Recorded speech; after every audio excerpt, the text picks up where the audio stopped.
Mr. Alex, why is someone hiding a phone from your house? Those were the first words that made Alessandro Moretti stop walking.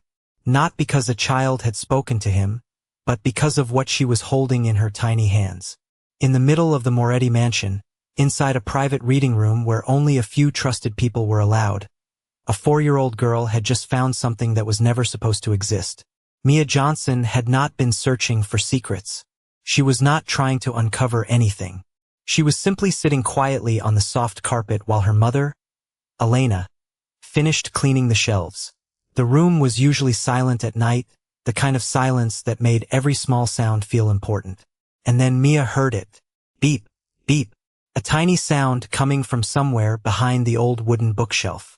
She tilted her head, the way children do when something does not make sense. Her yellow backpack sat beside her, and her little star-shaped hair clip caught the warm light from the lamp as she slowly looked around. There was a thin black cord disappearing behind the bookshelf. Mia thought it was just a loose charger. She reached out, gently pulled the wire, and a black phone slipped forward and landed on the marble floor. The screen immediately lit up. 47 unread messages. A group conversation appeared at the top of the screen. Future Moretti. Mia could not understand the words. She only knew one thing. The phone was hidden, and hidden things made her curious. Before Elena could reach her, the heavy wooden door opened. Alessandro Moretti stepped into the room. At 42 years old, he was a man who controlled businesses, security networks, and a world where information was more valuable than money. People watched their words around him. People waited for his approval before making decisions. But now, standing in his own reading room, Alessandro was silent because a little girl who worked in his house had found something that everyone else had missed. "Mia," Elena said nervously. "Put that down, sweetheart." But Mia did not move because the phone had started vibrating again. A new message appeared on the screen. "He still trusts us." Alessandro's eyes moved from the phone to the bookshelf, then back to the message. For years, he believed his home was the one place where he could lower his guard. The mansion had cameras, security systems, and carefully chosen staff. Nothing entered without his knowledge. Nothing happened without someone reporting it. Yet a second phone had been charging behind his bookshelf, inside a room where his most private decisions were made. "Where did you find this?" Alessandro asked quietly. Mia pointed toward the shelf.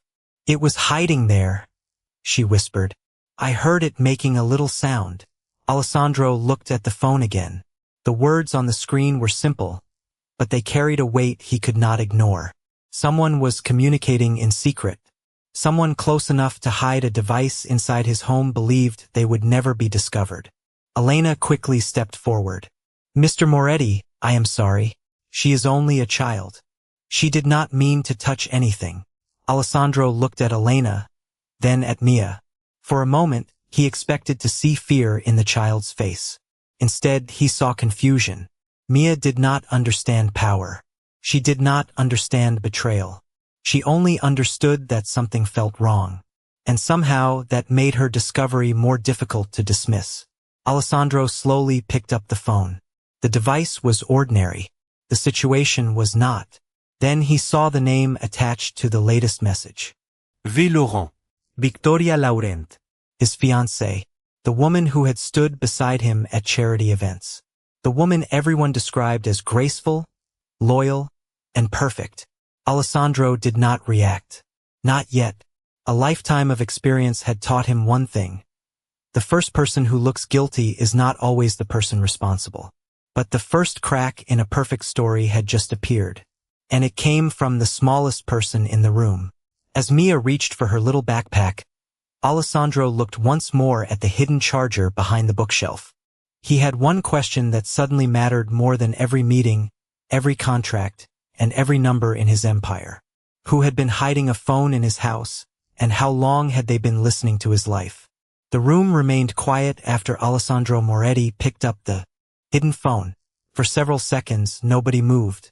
Elena stood near the doorway with her hands tightly together, afraid that one mistake from her daughter could cost them everything.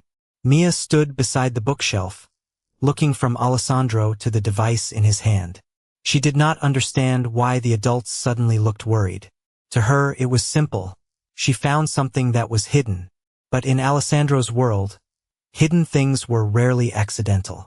Before he could ask another question, the sound of footsteps approached from the hallway. Victoria Loron entered the room wearing the same calm expression she wore at every public event. She looked at Alessandro first, then at the phone in his hand. It was only a brief moment, less than a second, but Alessandro noticed the change in her eyes. Surprise. Then control. What happened? Victoria asked softly. Her voice carried concern, not panic. I heard Mia found something. She walked closer but did not reach for the phone. That was the first thing Alessandro noticed. She wanted to know what it was, but she did not want to touch it. It belongs to someone in the house? Victoria asked. Alessandro studied her carefully. That is what I am trying to find out. Victoria looked at Mia and smiled gently. Sweetheart, sometimes children find things and misunderstand what they see. It could simply be an old phone someone forgot. Mia looked down at the floor. She did not like being called wrong, but she also did not want her mother to get in trouble. Elena quickly stepped forward. I apologize, Mr. Moretti. Mia should not have touched anything in the reading room. Alessandro looked at Elena. She found a phone that was hidden behind a bookshelf. That is not the same as breaking something. The words surprised Elena. She lowered her eyes, almost as if she was not used to someone defending her. Marco Moretti, Alessandro's cousin, entered a moment later. He gave a small laugh and shook his head. Alex, we are talking about a 4-year-old. Children see a shadow and imagine a story. We should not create problems where there are none. Alessandro said nothing. He looked back at the phone. The screen had already gone dark, but the message remained in his mind. He still trusts us. The word us bothered him more than the message itself. It meant more than one person. More than one person had been part of something. Alessandro crouched slightly so he was closer to Mia's height. Mia, can I ask you something? She nodded. When did you see the phone? Mia looked toward the bookshelf. Tonight. Have you seen it before? Alessandro asked. Mia thought carefully. She was not trying to impress him. She was trying to remember. The blue light was there before. Everyone became quiet. Before. Alessandro repeated. Mia nodded. At night, when Mommy was cleaning, it blinked behind the books. Victoria's smile became smaller. Alessandro noticed. How many times? He asked. Mia held up her fingers and counted slowly. Many. She stopped, then added. But yesterday it was not there. That sentence changed the room. The phone was not an old forgotten object. Someone had placed it there recently. Someone had removed it and hidden it again. Alessandro stood up and looked at the bookshelf. The expensive wood, the antique books, the perfect arrangement. Everything appeared normal. But now he knew something had been placed inside his home without permission. Victoria stepped closer. Alessandro, surely you are not going to investigate because of something a child noticed. He looked at her. His expression remained calm, but his mind was already moving. Actually, he said quietly, I am going to investigate because nobody else noticed. Mia reached for Elena's hand and walked toward the door. Before leaving, she turned back and looked at Alessandro. The phone was lonely, she said. That is why it was making noise. Alessandro watched her leave. A child had described a machine as lonely. Yet somehow that was the most honest explanation he had heard all night. He looked down at the hidden phone again. Then he asked the question nobody in the room wanted to answer. If the phone was placed there yesterday, what happened yesterday that someone needed to hide from him? The next morning, Alessandro Moretti returned to the reading room before anyone else arrived. The mansion was usually full of quiet movement. At that hour, staff members opened curtains, prepared coffee, and organized the daily routine that kept his world running perfectly. But Alessandro ignored all of it. His attention stayed on one thing, the bookshelf. The same place where a 4-year-old girl had found something that every adult in the house had missed. He placed the hidden phone on the table and looked at it again. A normal phone, a simple device. Yet it had somehow entered a room with security systems, cameras, and rules that existed because Alessandro trusted almost no one completely. He called Luca Ferraro, the technician responsible for the mansion's security systems. "Check the device," Alessandro said. "Do not open anything. I only want facts." Luca connected the phone to a secure system and began reviewing the information. First, nothing seemed unusual. The device had been cleaned carefully. The contact list was empty. The call history was almost completely erased. Whoever used it knew how to remove obvious evidence. Then Luca noticed something. "Mr. Moretti," he said quietly. "This is not a regular phone." Alessandro looked up. "Explain." Luca turned the screen toward him. "The SIM card is connected to the private communication network used by your internal security team." The room became still. Only a few people in the world had access to that network. It was not something a random employee could obtain. Alessandro looked back at the phone. The first question was no longer who hid it. The first question was how someone close to him gained access to something designed to be protected. While Luca continued examining the device, Alessandro reviewed the security records from the reading room. He expected to find answers. Instead, he found another problem. Every night for the past 3 weeks, the camera near the bookshelf stopped recording for exactly 11 minutes. Not 10 minutes. Not 15. 11 minutes. The same amount of time. The same location. The same pattern. Alessandro leaned closer to the screen. A mistake happens once. A pattern happens because someone creates it. He asked Luca, who had permission to access the camera system. Luca hesitated. Only 3 people can make changes without triggering the main alert. Alessandro already knew 2 names, himself and Luca. The third name appeared on the screen. Victoria Laurent. But before he could say anything, the door opened. Mia walked in holding her small yellow backpack. Elena followed behind her, apologizing immediately. "I am sorry, Mr. Moretti." She wanted to return something. Mia stepped forward and opened her hand. Inside was a tiny piece of plastic with a broken edge. "I found this near the shelf," she said. Alessandro looked at it carefully. It was not trash. It was part of a phone cover. A small piece that had broken away when the device was hidden behind the bookshelf. Mia had not collected it because she understood evidence. She collected it because children notice things adults step over. Luca examined the piece and compared it with the hidden phone. It matched perfectly. The phone had been placed there recently, not months ago. Alessandro looked at Mia. "Did you see anyone near the shelf?" Mia thought for a moment. Uncle Luca looked there. Everyone became quiet. Luca looked surprised. "Me?" Mia nodded. "You looked behind the books when you fixed the lights." Alessandro did not accuse him. He simply watched his reaction. Luca looked confused, then worried. "I fixed the lights last week, but I did not put that phone there." It was a reasonable answer, and that was the problem. Alessandro was no longer searching for someone who looked guilty. He was searching for the person who had the opportunity, the access, and the reason. As Mia reached for her mother's hand, Alessandro noticed something else. She was not afraid of the room, the people, or the powerful names around her. She had simply told the truth as she saw it. After she left, Alessandro looked at the security report again.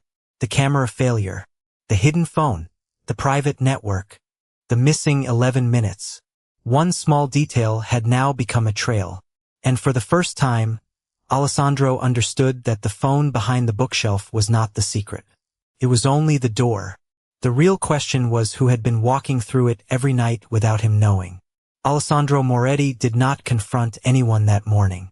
That was the first thing everyone noticed. A man like Alessandro was known for making decisions quickly, but this time he did something different. He watched. He listened.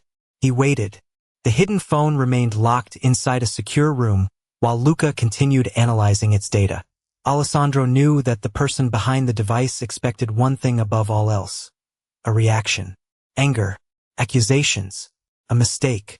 He would give them none of those. Instead, he created a test. A simple piece of information that only a few people would hear.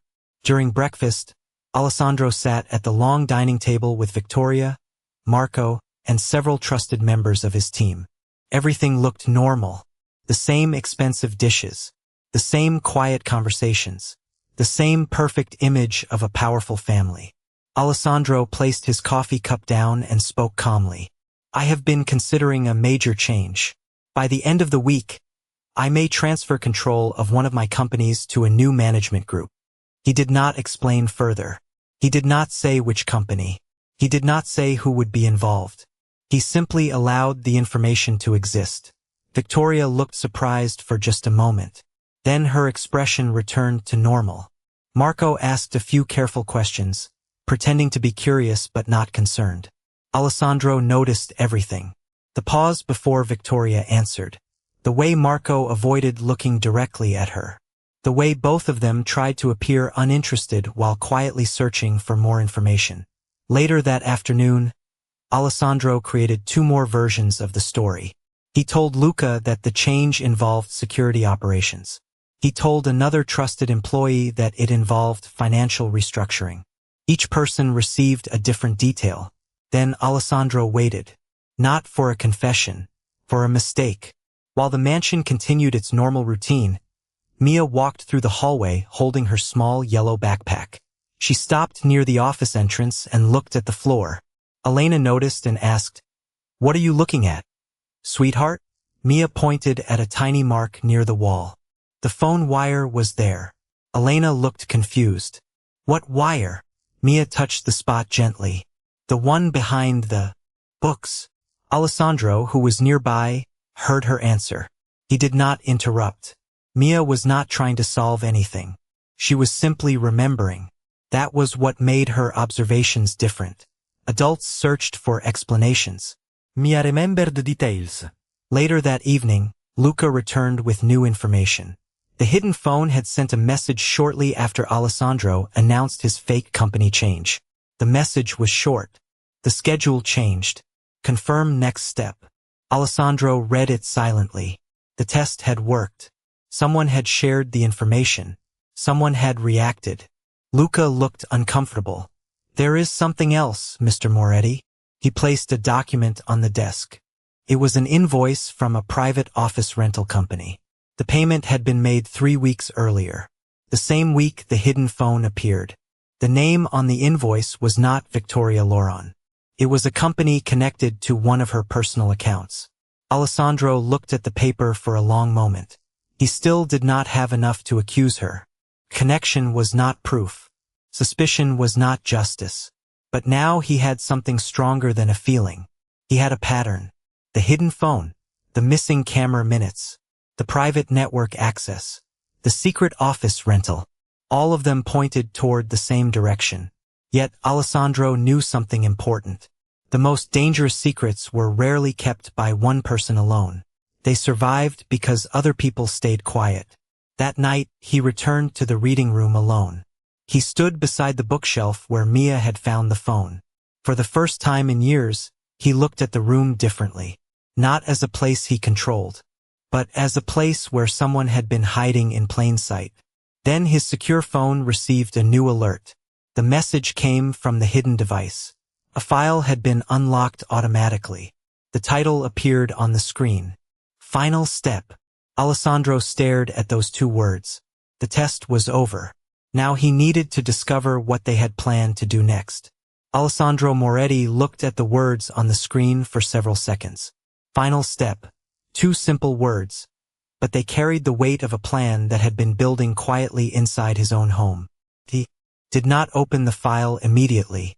Instead, he placed the phone on the desk and called Luca Ferraro. "We open it together," Alessandro said. "Nothing happens without a record." Luca arrived within minutes and connected the hidden phone to the secure system. The file opened slowly, revealing a collection of information that changed the way Alessandro viewed the entire situation. It was not a single conversation. It was a timeline, dates, meetings, transfers, messages. Someone had been carefully preparing for a future where Alessandro would no longer be the person making decisions. The first documents were financial records, payments made through a private company that looked unrelated at first. But when Luca followed the connections, he found the same names appearing again and again. Victoria Laurent. Marco Moretti. Several outside consultants. Alessandro remained quiet as the information appeared on the screen. He had spent his life learning how to recognize danger. But this was different. The danger was not outside his walls. It had been sitting across from him at dinner. The next file was an audio recording. Alessandro pressed the play. Victoria's voice filled the room. Her tone was calm, professional, almost as if she was discussing a business meeting. Once the medical evaluation is complete, people will understand that Alessandro needs someone else to handle decisions. The recording continued. There was no mention of hurting him. No dramatic threats. The plan was colder than that. They wanted to make people believe Alessandro was no longer capable of leading. They wanted to replace him through documents, procedures, and public approval. Alessandro leaned back in his chair. For the first time, he understood the size of the plan. They were not trying to destroy his reputation. They were trying to slowly remove his authority while making everything appear legitimate. Luca looked uncomfortable. Mr. Moretti, this is enough to raise serious concerns, but it may not be enough to prove everything. Alessandro nodded. He understood. A suspicion was not a verdict. A hidden phone was not the end of the story. He needed the complete chain. The next morning, Mia walked into the kitchen with Elena while the staff prepared breakfast. Alessandro happened to be there. He noticed Mia looking at the phone on the counter. "Does that look familiar?" he asked gently. Mia looked at it, then shook her head. No. The hidden one was older. Alessandro smiled slightly. "How do you know?" Mia touched her yellow star hair clip. "Because it had a scratch like this." She pointed to the small mark on her clip. The scratch was next to the light. Alessandro looked at Luca. It was another small detail. Another piece of information that adults would ignore. Luca checked the phone case from the hidden device and found a matching scratch pattern. The phone had been placed behind the bookshelf after being handled recently. Someone had prepared it carefully, but someone had also been careless enough to leave a trace. Later that day, Alessandro reviewed the private office records connected to Victoria's company. He discovered another detail. The rental payments were not for a meeting location. They were for a temporary operations office. A place where someone could organize plans away from the mansion. Alessandro closed the file. He finally understood the bigger truth. The phone was never meant to be discovered. It was meant to stay hidden until the people behind it were ready. But a little girl who was never invited into those conversations had found the one thing they believed no one would notice. Alessandro looked toward the hallway where Mia was drawing with colored pencils. She was not a detective. She was not trying to expose anyone. She was simply honest about what she saw. And that honesty had opened a door that power alone could not open. Before leaving the room, Luca received one final notification from the hidden phone. A message had been sent hours earlier. Move forward before he learns everything. Alessandro read the words carefully. The investigation was no longer about discovering whether someone was hiding something. Now he knew they were. The question had become much more important. How many people inside his own world were already part of the plan? The message on the hidden phone changed everything. Until that moment, Alessandro Moretti had been searching for a person who betrayed him. Now he understood something much larger. The betrayal was not created by one person. It was protected by a system of silence inside his own home. For years, Alessandro believed loyalty was simple. People either stood with him or they did not.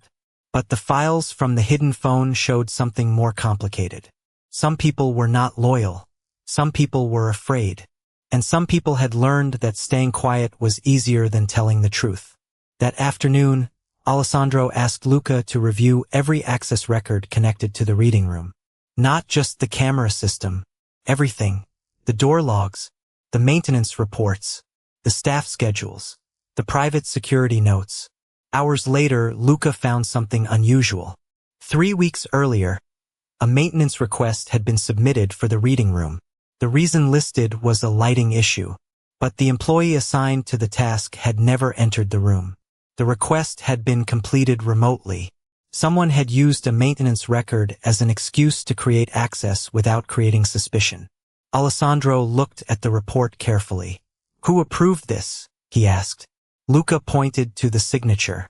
It belonged to the assistant manager of the household. But when they contacted him, he was confused. He had never approved it. Someone had copied his authorization.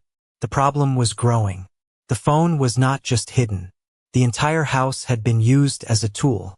That evening, Alessandro walked through the mansion without his usual group of advisors. He noticed things he had never paid attention to before. A staff member who stopped speaking when Victoria entered the room. A worker who quickly looked away when Marco walked past. A place where people were comfortable only when powerful people were absent. Then he saw Elena and Mia in the small staff dining area. Mia was drawing quietly while her mother folded towels. Alessandro stopped at the doorway. "Mia," he said, "can I ask you something?" She looked up. "Do you ever see people near the reading room?" Mia thought carefully. "Sometimes." "Who?" Alessandro asked. Mia looked at her drawing. "The lady with the shiny ring." Alessandro knew she meant Victoria. What was she doing? Mia did not answer immediately. She was trying to remember, not create a story. She was talking to the bookshelf. Alessandro almost smiled because the answer sounded impossible. But children often describe things exactly as they experience them. "Talking to the bookshelf?" he asked. Mia nodded. She said something like, "It has to stay there." The room became quiet. Alessandro did not react with anger. He simply remembered. A child's memory had just connected another missing piece. Victoria knew about the phone. She knew where it was. She knew it needed to stay hidden. Later that night, Alessandro asked Luca to check the staff entrance records from the same evening. A new name appeared. The assistant manager had not entered the room, but someone else had. The household records showed Victoria's personal assistant had visited the hallway for less than 5 minutes. Another piece of the chain was complete. The hidden phone, the camera gaps, the false maintenance request, the secret office, the people protecting the plan. Alessandro finally saw the bigger truth. Victoria and Marco were not simply trying to gain control. They had created an environment where everyone around them believed silence was safer than honesty. The people with the least power had been the ones carrying the most risk. Before going to sleep, Alessandro returned to the reading room. He looked at the bookshelf where Mia had found the phone. He remembered how everyone had dismissed her because she was small, because she was a child, because she was the daughter of someone who worked for him. But she had not needed authority to notice the truth. She only needed to pay attention. Then his secure phone received another message from Luca. A backup file had been recovered from the hidden device. Contained one final conversation. Alessandro opened it. The first sentence appeared on the screen. "Once the family meeting begins, everything changes." He stared at the message. The next move was not hidden anymore. It was already scheduled. And this time, Alessandro knew exactly where the final confrontation would happen. The family meeting was scheduled for the end of the week, but Alessandro Moretti knew the real battle had already started. The people who planned against him believed the final moment would happen inside the meeting room. They believed he would arrive surprised, unprepared, and alone. They did not understand that Alessandro had stopped searching for answers. Now he was preparing his response. But this time he would not act like the man everyone expected. He would not raise his voice. He would not make sudden decisions. He would become the person they forgot he could be, patient. For the next several days, Alessandro continued his normal routine. He attended meetings. He spoke with Victoria. He reviewed documents. He even thanked Marco for his advice. Every moment was an act. But unlike the people who had been pretending around him for months, Alessandro was pretending for one purpose: to protect the truth until it was ready to be seen. Luca continued gathering evidence. The recovered files from the hidden phone revealed more details. There were private conversations, appointment records, and copies of documents that had been prepared before anyone officially requested them. One document stood out. It was a draft agreement that would allow Marco to take temporary control of several Moretti operations if Alessandro was considered unable to continue leading. The document was not signed. It was not active, but it showed intention. Someone had been preparing for a future that only benefited them. Alessandro placed the document on his desk and looked at it for a long time. Years earlier, he believed loyalty came from fear and respect. Now he was beginning to understand something different. Fear could make people obey, but it could also make them stay silent when something was wrong. That evening, Alessandro found Elena in the staff area organizing supplies. "Elena," he said quietly, "I need to ask you something." She immediately became nervous. Did Mia cause another problem? Alessandro looked surprised. No. Mia found a problem that everyone else missed. Elena looked down. She is just a child. Exactly, Alessandro replied, and she was honest when adults were too afraid to be. Elena was silent. For years, she had learned to stay invisible. She knew her place in the mansion. She knew the difference between people who gave orders and people who followed them. But Alessandro's words made her look up. It was the first time someone with power had spoken to her as a person instead of an employee. Meanwhile, Victoria believed everything was still under control. She met with Marco privately and discussed the upcoming family meeting. She did not know Alessandro had already recovered the information they thought was gone. She did not know Luca had saved copies. She did not know the assistant manager had agreed to explain how the maintenance records were manipulated. She only knew that the final step was close. But one small detail made her uncomfortable. Mia, the child who had found the phone. Victoria asked casually where Mia was during the meeting. Alessandro noticed the question. It was not about the child. It was about whether Victoria saw Mia as a threat. Later that night, Alessandro reviewed the final evidence with Luca. The chain was complete.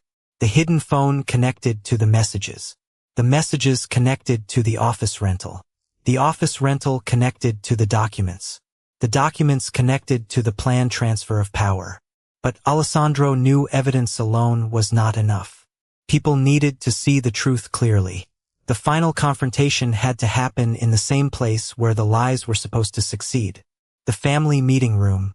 Before leaving his office, Alessandro looked at the small drawing Mia had given him. It showed a bookshelf, a tiny blue light, and a person standing beside it.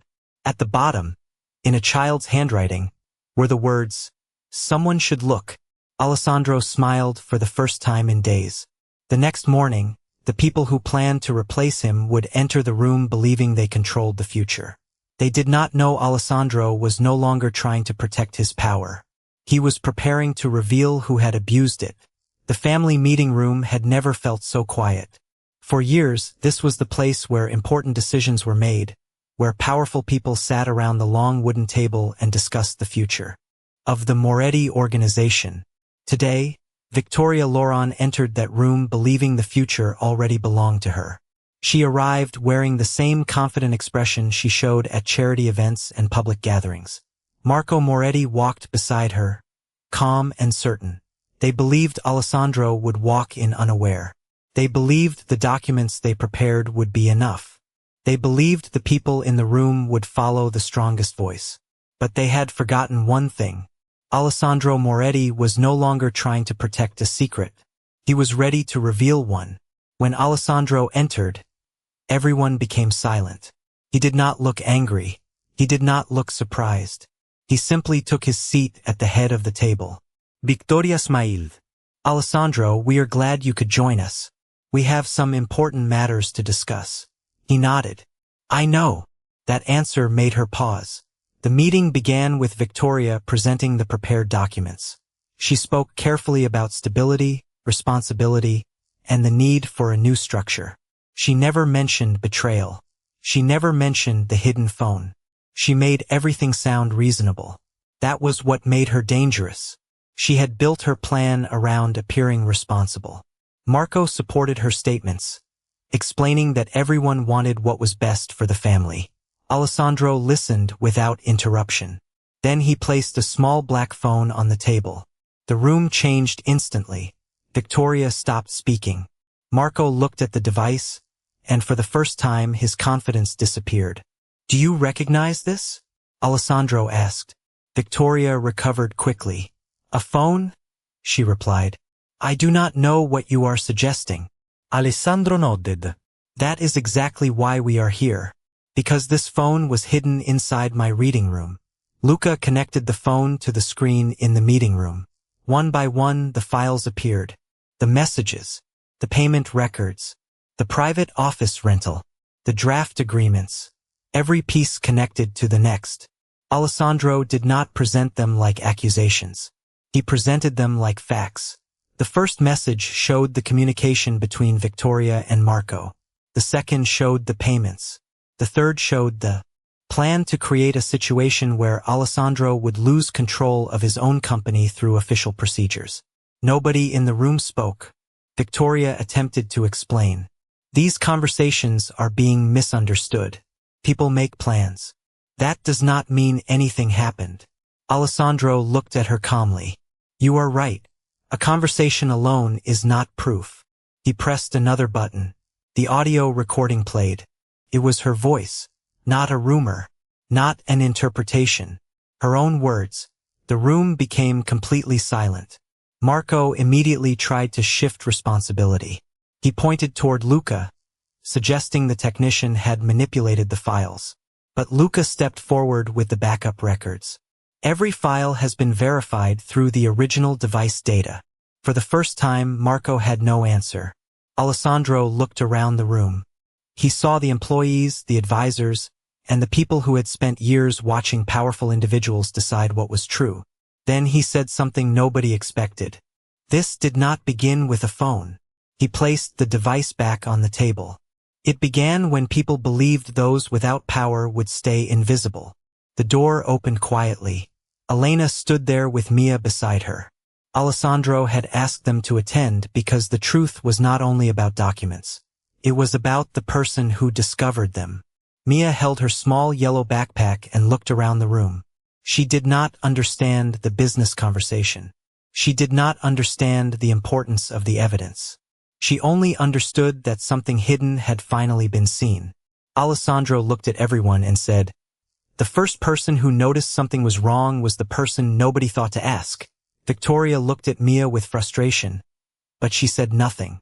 The child she ignored had become the reason her entire plan was exposed. The meeting continued with legal representatives reviewing the evidence and confirming the next steps. No one shouted. No one needed to. The truth was already powerful enough. As Victoria left the room, Alessandro looked once more at the phone that started everything. A small device, a hidden message, a forgotten corner of a bookshelf, and a child who proved that the smallest person in the room could reveal the biggest secret. But as Alessandro watched the evidence being secured, one thought remained. The betrayal had been exposed. Now he had to decide what kind of leader he wanted to become after discovering it. In the weeks after the family meeting, the Moretti mansion felt different. The rooms looked the same. The furniture had not moved. The same walls still surrounded the people who worked there every day. But something important had changed. The silence inside the house was no longer created by fear.